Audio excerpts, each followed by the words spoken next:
Hi hello friends, welcome to our channel Vidyarams Rathod. Friends, ఈరోజైతే ఈ వీడియోలో నేను మీటింగ్కి వెళ్తున్నాను. సో నేను మీటింగ్ వెళ్ళే ప్లేసు ఈరోజు ఒక చిన్న వ్లాగ్ అన్నమాట ఇది. ఎందుకంటే మన ఛానల్లో నేను పెద్ద పెద్ద వీడియోస్ అయితే షేర్ చేసుకోలేకపోతున్నాను, ఎందుకంటే నాకు టైం కుదరట్లేదు. కాబట్టి చిన్న చిన్న వీడియోస్ క్లిప్స్ అయినా మీతో షేర్ చేసుకోవాలని ఈ వీడియో అయితే కొంచెం టైం తీసుకొని ఆలోచన చేసి షూట్ చేశా. ఎందుకంటే కొంచెం నాకు నెర్వస్ ఫీలింగ్ ఉంటుంది రోడ్ మీద వీడియో షూట్ చేయడానికి.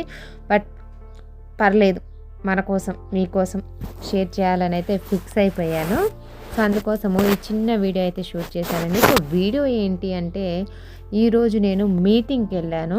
సో ఈ ప్లేస్ మన సర్కిల్లో చాలామందికి భద్రాద్రి కొత్తగూడెం డిస్టిక్ వాళ్ళకైతే ఐడియా ఉంటుంది. సో చూసారు కదా పైన బోర్డు మీద పాల్వంచ అన్నమాట. పాల్వంచలో ఒక ప్లేస్లో మాకు మీటింగ్ అయితే కండక్ట్ చేసేవాళ్ళు. సో చేసేవాళ్ళు అని ఎందుకు అంటున్నానంటే, నేను ఇక్కడికి వచ్చాక తెలిసింది యాక్చువల్గా లాస్ట్ మంత్ మీటింగ్ ఇక్కడే జరిగింది. బట్ ఈ మంత్ దీని పక్కన ఇంకొక మీటింగ్ హాల్ ఉంటుందన్నమాట దీనికి సంబంధించింది. సో అక్కడన్నమాట నేను సరిగ్గా అడ్రస్ చూసుకోక ఇక్కడికైతే వచ్చేసాను. ఇక్కడికి వచ్చి చూస్తే మా వాళ్ళు ఎవ్వరు కనిపించలేదు. సో ఏంటబ్బా ఇక్కడే పెట్టారు కదా, ఏంటి ఎవ్వరు లేరని ఒకసారి ఓపెన్ చేసి చూస్తే అడ్రస్ వేరే ఉండండి. ఇదన్నమాట అడ్రస్. సో ఫైనల్గా అయితే ఫోన్ చేసి కనుక్కొని ఇక్కడ మీటింగ్ హాల్ దగ్గర అయితే వచ్చేసానండి. సో తను నా ఫ్రెండ్, సో నా కొలిక్ అనమాట.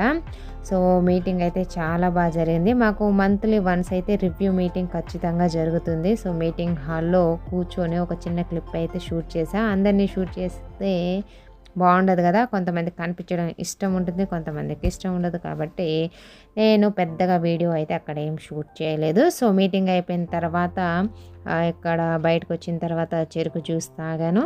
సో అండ్ కూరగాయలు కూడా ఇంట్లో లేవు కాబట్టి కొత్తగూడెంలో రైతు బజార్కి అయితే వెళ్ళామండి. ఇప్పుడు చూపిస్తాను రైతు బజార్. సో ఇది రైతు మార్కెట్. ఇక్కడ మనకు దొరకని వస్తువు అంటే కూరగాయలు కానీ ఫ్రూట్స్ కానీ ఇలాంటివి దొరకని ఐటమ్ అంటూ ఏమీ ఉండదండి. ఆల్మోస్ట్ అన్ని రకాల వెజిటబుల్స్, ఫ్రూట్స్, ఫ్లవర్స్, అన్ని రకాల ఆకుకూరలు అన్నీ దొరుకుతాయండి. సో చూసారు కదా, మున్సిపల్ కూరగాయల మార్కెట్ ఇది. సో ఫ్రెండ్స్, ఇదన్నమాట చిన్న బ్లాగ్.